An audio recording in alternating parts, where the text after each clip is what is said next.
Assalamualaikum warahmatullahi wabarakatuh.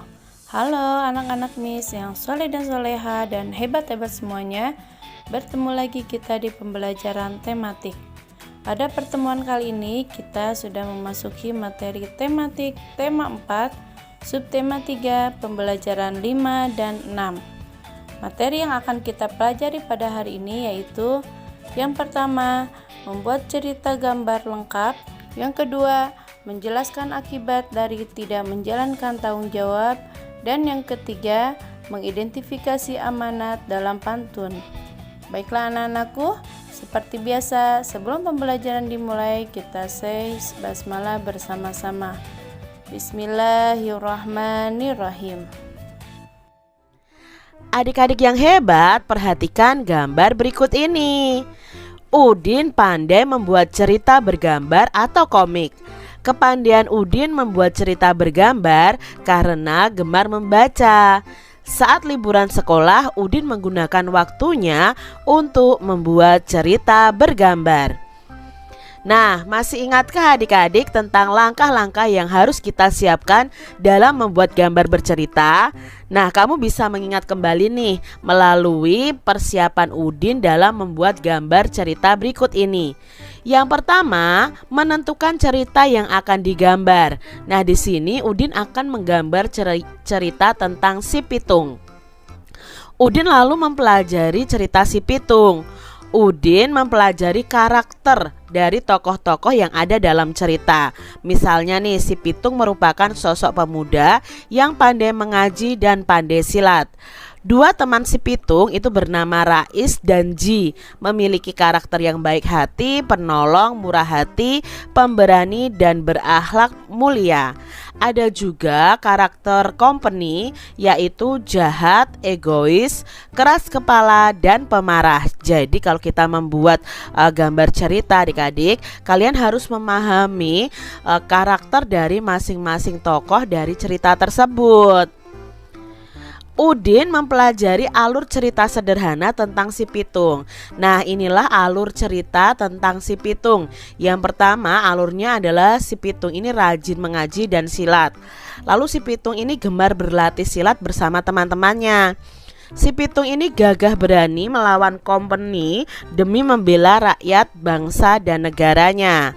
Nah, selanjutnya setelah itu Udin itu mulai menggambar sesuai alur cerita yang telah dibuat. Sebelum menggambar, tentu saja Udin sudah menyiapkan berbagai hal yang dibutuhkan. Contohnya sebagai berikut, ada alat dan bahan yang disiapkan untuk membuat gambar cerita. Lalu Udin membuat sketsa gambar cerita ya, berdasarkan tema atau cerita yang ditentukan. Membuat sketsa ini harusnya pakai pensil adik-adik ya, supaya apa, ketika terjadi kesalahan bisa dihapus. Lalu setelah itu kalau sketsa sudah selesai, bisa menyempurnakan sketsa gambar cerita berdasarkan tema dan cerita yang telah ditentukan. Jadi kalau menyempurnakan di sini berarti sudah sampai tahap mewarnainya. Nah, inilah gambar cerita yang dibuat oleh Udin. Nah, misalnya contohnya ini ya, si pitung yang rajin mengaji dan silat ini digambarkan ini. Lalu si pitung ini gemar berlatih silat bersama teman-temannya. Lalu si pitung ini mengeluarkan jurus silatnya untuk melawan company. Adik-adik yang hebat, perhatikan gambar berikut ini. Minggu pagi, Siti membaca surat kabar di samping ayah. Siti dan ayahnya ini membaca surat kabar di teras rumah. Siti membaca berita terjadinya bencana banjir di sebuah desa salah satu wilayah di Jawa Tengah. Nah, Siti merasa iba nih kepada korban banjir tersebut. Adik-adik, pernahkah kalian melihat surat kabar atau membaca surat kabar tentang bencana banjir? Pasti pernah ya adik-adik ya. Nah, banjir ini pasti akan mempengaruhi kesehatan masyarakat yang terkena. Siti ini bertanya kepada ayahnya tentang penyebab dari bencana banjir di daerah itu. Nah, ayahnya pun menjelaskan kepada Siti tentang faktor penyebab terjadinya bencana banjir. Nah, adik-adik yang hebat, perhatikan gambar berikut ini ya. Nih, perhatikan ya adik-adik ya, gambar ini adalah penebangan pohon.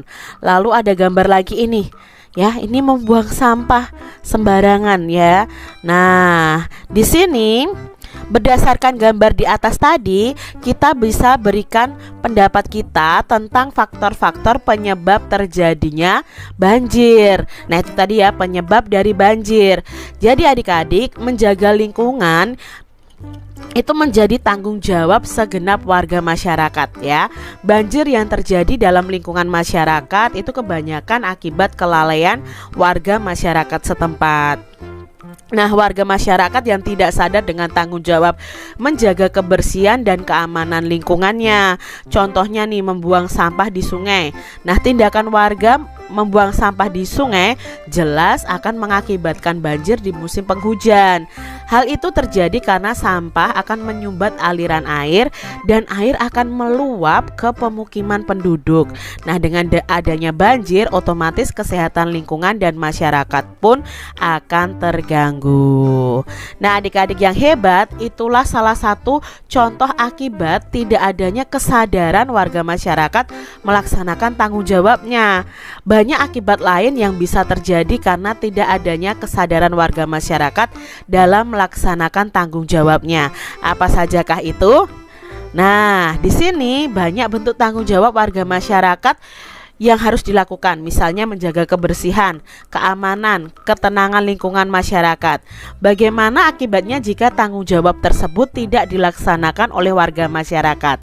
Nah, pertama, akibat ketika kita tidak melaksanakan tanggung jawab kita sebagai warga adalah berikut. Nah, jika warga tidak melaksanakan tanggung jawab dalam kerja bakti membersihkan lingkungan, ya akibatnya adalah lingkungan menjadi kotor, tidak sehat, sehingga warga itu banyak terjangkit penyakit, misalnya demam berdarah adik-adik. Itu kalau tidak melaksanakan tanggung jawabnya untuk menjaga kebersihan lingkungan. Lalu jika warga tidak melaksanakan tanggung jawabnya dalam kegiatan siskamling atau ronda malam, ya lingkungannya akan menjadi tidak aman ya. Misalnya akan banyak pencuri. Nah, itu akibatnya.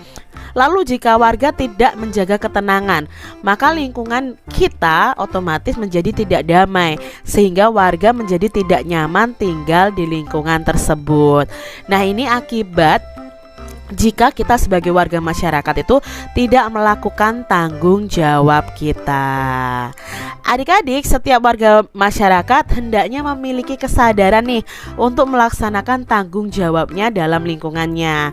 Nah, pentingnya pelaksanaan tanggung jawab sebagai warga masyarakat dapat dituangkan dalam bentuk pantun berikut ini.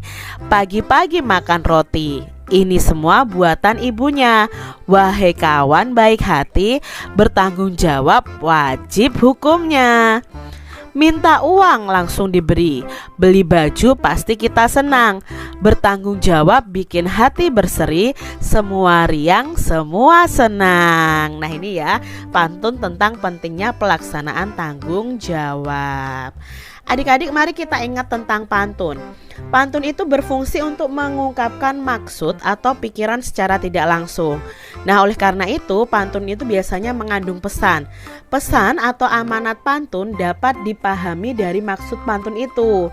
Jadi, maksud pantun biasanya itu berupa nasihat atau ajaran. Nah, cara menentukan pesan atau amanat pantun adalah sebagai berikut. Yang pertama, kalian membaca isi pantunnya, yaitu baris ketiga dan keempat.